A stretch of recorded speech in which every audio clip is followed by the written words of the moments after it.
और बड़ी खबर आ रही है सूत्रों के हवाले से। 9 तारीख को मोदी लेंगे पीएम पद की शपथ। जी हां, कल सुबह 11:30 बजे होगी एनडीए की बैठक और तारीख 9 जून की, जब तीसरी बार नरेंद्र मोदी पीएम पद की शपथ लेते हुए नजर आएंगे। इससे पहले ये तस्वीर उस बैठक की जहां पर कल दिल्ली में सभी दलों का जुटान हुआ और यहां पर सर्वसम्मति से नेता नरेंद्र मोदी को चुना जाता है। अब तीसरी बार नरेंद्र मोदी पीएम पद की शपथ लेते हुए 9 जून को आपको नजर आएंगे। हालांकि उससे पहले मंत्रिमंडल पर चर्चा बैठक में संभव मानी जा रही है, जो कल सुबह 11:30 बजे होने वाली है। तो 9 जून को मोदी लेंगे पीएम पद की शपथ। और दिल्ली से बड़ी खबर है, सियासी गलियारे से जेडीयू के मुख्य प्रवक्ता केसी त्यागी का बड़ा बयान सामने आया है। जेडीयू की कोई डिमांड नहीं है, ये कहना है केसी त्यागी का। एनडीए का हिस्सा है जेडीयू, कोई बार्गेनिंग नहीं है। केसी त्यागी ने यह भी कहा कि बिहार को विशेष राज्य का दर्जा मिले, यह हमारी इच्छा है। वन नेशन वन इलेक्शन पर हम सरकार का समर्थन करते हैं। यूसीसी एक पेचीदा विषय है, सबको साथ लेकर और चर्चा करके रास्ता तलाशना चाहिए।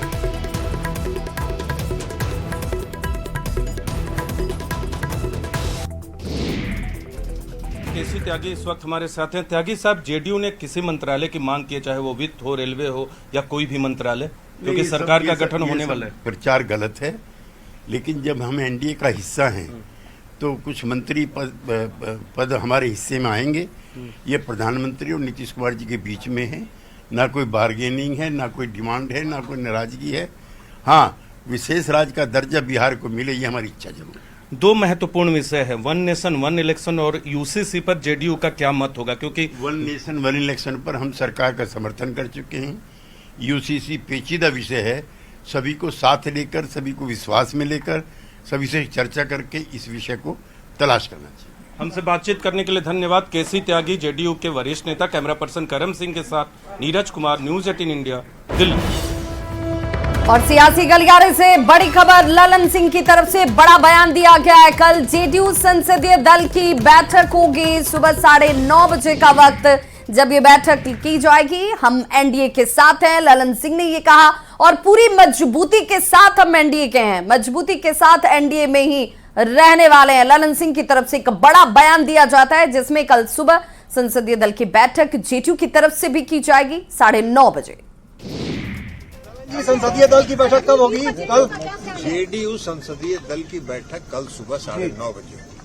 सर, ये बताइए कि मांग बिहार को लेकर रहने के लिए क्या होता है, क्या का डिमांड होता है? सर, विशेष राज्य का दर्जा आप लोगों की मांग रही है ललन जी। डिमांड के आधार पर हम लोग एनडीए के साथ हैं, पूरी मजबूती के साथ हैं और पूरी मजबूती के साथ एनडीए के साथ रहेंगे। जेडीयू नेता नीरज कुमार की बड़ी मांग, बिहार के लिए विशेष राज्य का दर्जा की मांग की है। नीरज कुमार ने विशेष पैकेज की मांग उठाई। नीरज कुमार ने विपक्ष पर तंज भी कसा है। विशेष दर्जा, विशेष पैकेज, विशेष सहायता, विशेष नजर हमारी चिंता, विशेष जेल में विशेष दर्जा की चिंता करें। जनता ने विपक्ष को बेड रेस्ट पर भेज दिया, यह कहना है नीरज कुमार का।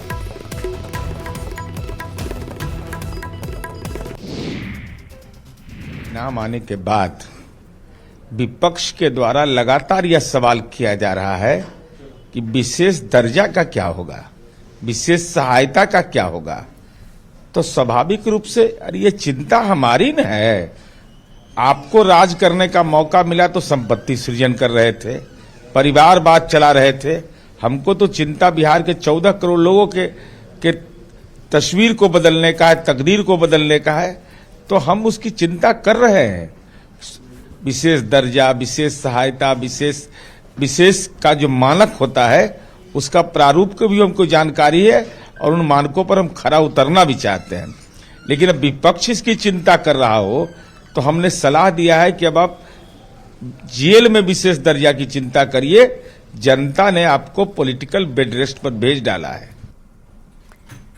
वहीं मंत्री नीरज बबलू की तरफ से बड़ा बयान सामने आया है। कोई प्रेशर पॉलिटिक्स नहीं है, एनडीए की सरकार बनेगी। गठबंधन में मांगने का अधिकार जरूर है लोगों को। बैठक में विभाग तय किए जाएंगे कि आखिर किसके पास कौन से विभाग जाएंगे।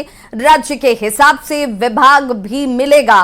बिहार के साथ देश का विकास होगा। नीरज कुमार बबलू की तरफ से एक बड़ा बयान दिया जाता है। मुझे लगता है कि गठबंधन की सरकार से राज्य और देश का संपूर्ण विकास होगा और माननीय प्रधानमंत्री जी को पूरा देश ने तीसरी बार बनने का मौका दिया प्रधानमंत्री, तो इसके लिए पूरे देश के लोगों का हम आभार व्यक्त करते हैं, पार्टी की तरफ से आभार व्यक्त करते हैं। और ये विभागों का डिमांड भी किया गया। देखिए, ये कोई प्रेशर पॉलिटिक्स नहीं है, ये आप लोगों के दिमाग में चलता है प्रेशर पॉलिटिक्स। ये गठबंधन की सरकार है, गठबंधन में सबको अपना अपना मांगने का राइट है, अधिकार है।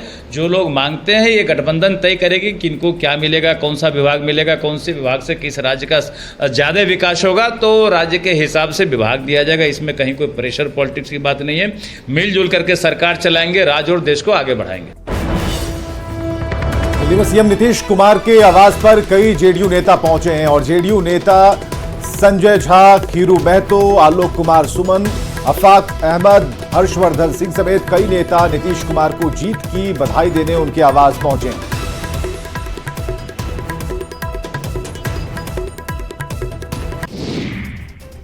अभी कोई मीटिंग नहीं है क्योंकि हम लोग उनके पार्टी के सक्रिय सदस्य हैं, तो हम लोगों को बुलाहट हुई है मिलने के लिए।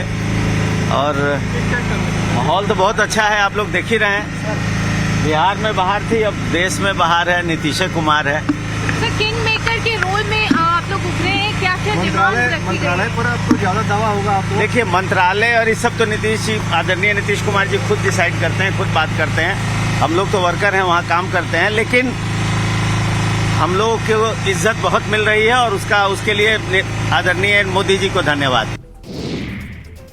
तो लोकसभा चुनाव के नतीजे आने के बाद अब सरकार गठन की बारी है। एनडीए गठबंधन को बहुमत मिलने के बाद पीएम मोदी ने अपने पद से इस्तीफा दे दिया है। वहीं दूसरी तरफ एनडीए गठबंधन ने नई सरकार बनाने की कवायद भी तेज कर दी है। दिल्ली में हुए एनडीए गठबंधन की बैठक में नीतीश कुमार ने एनडीए को अपना समर्थन पत्र सौंपा।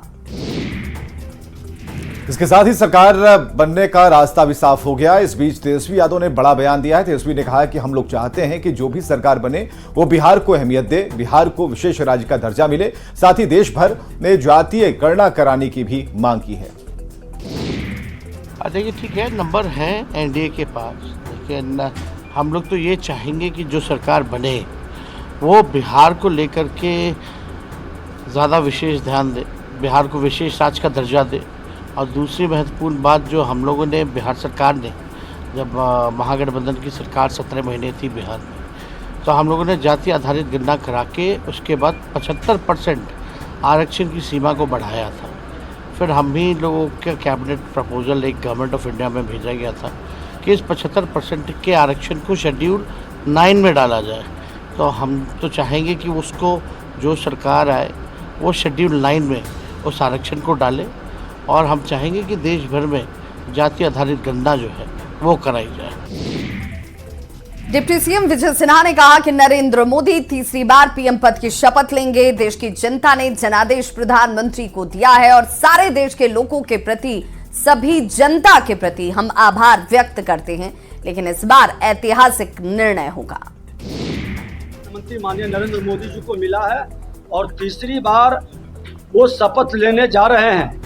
पूरे देश के अंदर प्रतिपक्ष के लोगों ने जो भ्रम की स्थिति बनाया, जो संविधान के बारे में एक गलत बयानबाजी कर करके जो संविधान को अपमानित करते, तो जो संविधान का, संवैधानिक संस्था का अपमान करते हैं, संविधान के विरुद्ध कार्य करते हैं, चोर मचाए, शोर वाली हाल बनाए और एक वातावरण को भ्रमित करने का प्रयास किया। उसके बाद भी देश की जनता ने जनादेश प्रधानमंत्री जी को दिया है। सारे देश के लोगों की प्रति, सभी जनता के प्रति हम आभार और धन्यवाद देते हैं, लेकिन इस बार ऐतिहासिक निर्णय होगा और देश की जनता गौरवान्वित महसूस करेगा।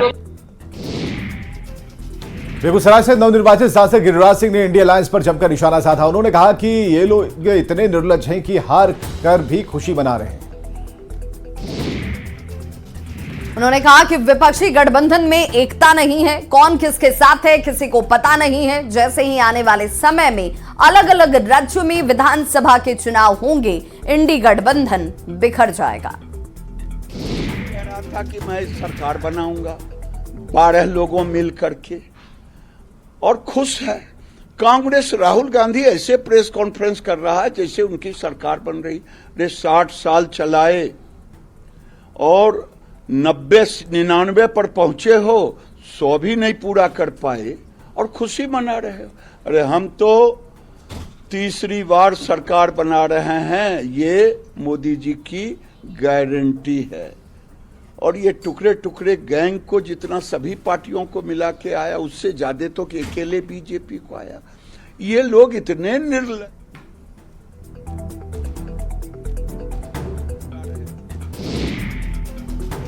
और सूत्रों के हवाले से खबर आ रही है कि राहुल गांधी बन सकते हैं नेता विपक्ष। कांग्रेस संसदीय दल की बैठक में जल्द इस पर सब कुछ तय होगा। बैठक में कांग्रेस का नेता तय किया जाएगा।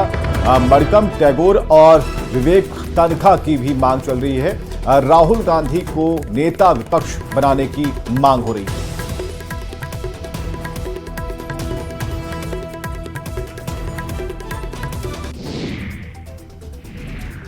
बेगूसराय से नवनिर्वाचित सांसद गिरिराज सिंह ने इंडिया अलायंस पर जमकर निशाना साधा है। उन्होंने कहा कि ये लोग इतने निर्लज हैं कि हार कर भी खुशी मना रहे हैं। जैसे ही आने वाले समय में अलग अलग राज्यों में विधानसभा के चुनाव होंगे, इंडी गठबंधन बिखर जाएगा।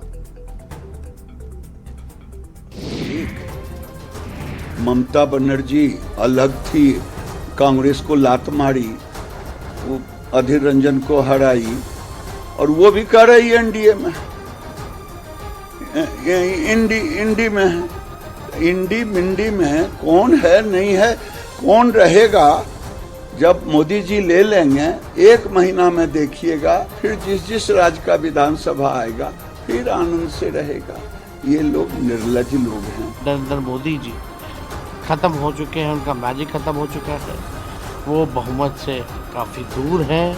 अब उनको जो है बिना उनके 2 बड़े जो सहयोगी हैं, बिना उनके अब सरकार चल नहीं सकती है। तो काफ़ी दबाव जो है हमको लगता है, अगर देने पर पावर है, संख्या भारी है, तो बिहार की इतना करना ही चाहिए। पूर्णिया से नवनिर्वाचित सांसद पप्पू यादव ने नरेंद्र मोदी को लेकर बड़ा बयान दिया है। पप्पू यादव ने कहा कि भले ही एनडीए की सरकार बन जाए, लेकिन नरेंद्र मोदी प्रधानमंत्री नहीं होंगे। सीएम नीतीश और चंद्रबाबू नायडू ने हमेशा से गांधीवादी विचार के साथ काम किया है। मुझे उम्मीद है कि अगर सीएम नीतीश और चंद्रबाबू नायडू लोगों की उम्मीदों पर खरे उतरेंगे तो लोगों को उन पर बहुत गर्व होगा।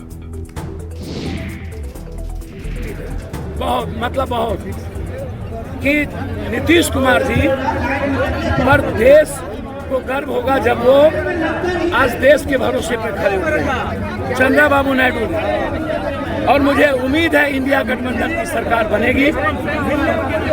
और यदि कोई सरकार नहीं बन गई तो मुझे ऐसा महसूस है कि यदि एनडीए गठबंधन की सरकार बाद ही में बनेगी, उसके प्रधानमंत्री नरेंद्र मोदी तो नहीं। यूपी के सीएम योगी आदित्यनाथ ने लखनऊ में अधिकारियों के साथ समीक्षा बैठक की। सीएम की बैठक में सभी विभाग के अधिकारी मौजूद रहे। सीएम योगी ने विकास कार्यों के साथ साथ कानून व्यवस्था का जायजा भी लिया।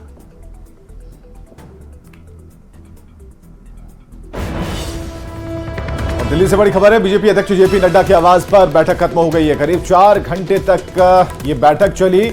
एनडीए सरकार के गठन को लेकर भी चर्चा हुई इस बैठक में। अमित शाह, राजनाथ सिंह समेत कई बड़े नेता इस बैठक में मौजूद रहे। बैठक में एनडीए सरकार में तालमेल बनाने पर चर्चा हुई है। वहीं दिल्ली पहुंचे उत्तराखंड के सीएम पुष्कर सिंह धामी ने पीएम नरेंद्र मोदी को बधाई दी और कहा कि पिछले 10 सालों में पीएम मोदी के नेतृत्व में बड़े फैसले लिए गए हैं। गरीबों, महिलाओं और वंचितों के लिए काम किया गया। एक मजबूत सरकार ने दुनिया में देश का गौरव बढ़ाया है। एनडीए की बैठक में पीएम मोदी को नेता चुना गया और उन्होंने कहा कि मैं पीएम मोदी को बधाई देता हूं कि नेतृत्व में देश तेजी से आगे बढ़ेगा। जो एनडीए के सभी दलों के नेताओं की बैठक हुई, इसमें उनको नेता के रूप में उनको चयन हुआ है। मैं उनको बधाई भी देना चाहता हूं। शुभकामनाएं हैं कि उनके नेतृत्व में देश और तेज गति से आगे बढ़ेगा। यूपी में लोकसभा चुनाव में हार को लेकर बीजेपी के अंदर संग्राम छिड़ गया है। चर्चा विश्वासघात और भीतरघात की भी हो रही है। बीजेपी के कई नेताओं ने हार पर अब जांच की मांग कर दी है। बीजेपी के नेता हरनाथ सिंह यादव ने विश्वासघात और भीतरघात का आरोप लगाया। उन्होंने जांच की मांग की है। देखिए, आप अंतर तो मैं कहूँ बनारस क्यों कम हो गया, मैं कहूँ लखनऊ क्यों कम हो गया, तो कम तो हुआ ना। ये समीक्षा होगी क्यों कम हुआ, लेकिन जहां 37 सीट समाजवादी पार्टी जीत रही है, वहीं पर 3 सीट देवी पाटन मंडल से अकेले भारतीय जनता पार्टी के लिए निकल रही है। ये समीक्षा का विषय नहीं है। हम कौन सी सीट कौन से कारण से हारे, और इसी में यदि किसी विधायक ने, किसी बड़े नेता ने, चाहे वो जिला स्तर का रहा हो चाहे अन्य स्तर का रहा हो, और किसी ने यदि भीतरघात किया है, तो वो पार्टी के साथ तो विश्वास खून पसीना एक कर रहे थे, और उनके इस फैसले को भी लोगों ने न स्वीकार करके, और ये तो एक तरीके से पार्टी के साथ विश्वासघात किया ऐसे लोगों ने, और इसकी जांच जो है गहराई से होनी चाहिए। वहीं साक्षी महाराज ने भी यूपी में भीतरघात का जिक्र किया। यूपी सरकार में मंत्री और एनडीए के सहयोगी दल निषाद पार्टी के नेता संजय निषाद ने भी कहा कि चुनाव के दौरान बीजेपी के अंदर उदासीनता देखी गई, जिसकी वजह से ये हार हो गई।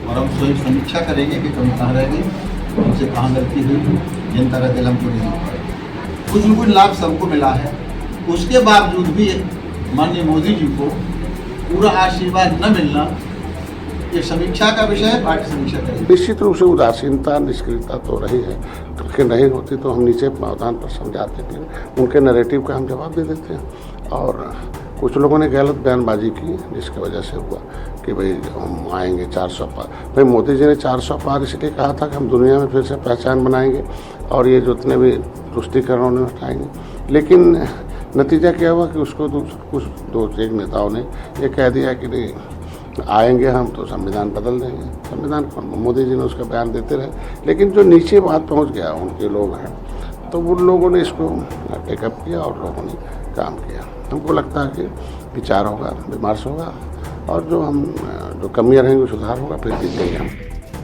और फिलहाल यहाँ रुक रहे छोटे से अंतराल के लिए, फौरन होंगे वापस, बने रहिए हमारे साथ।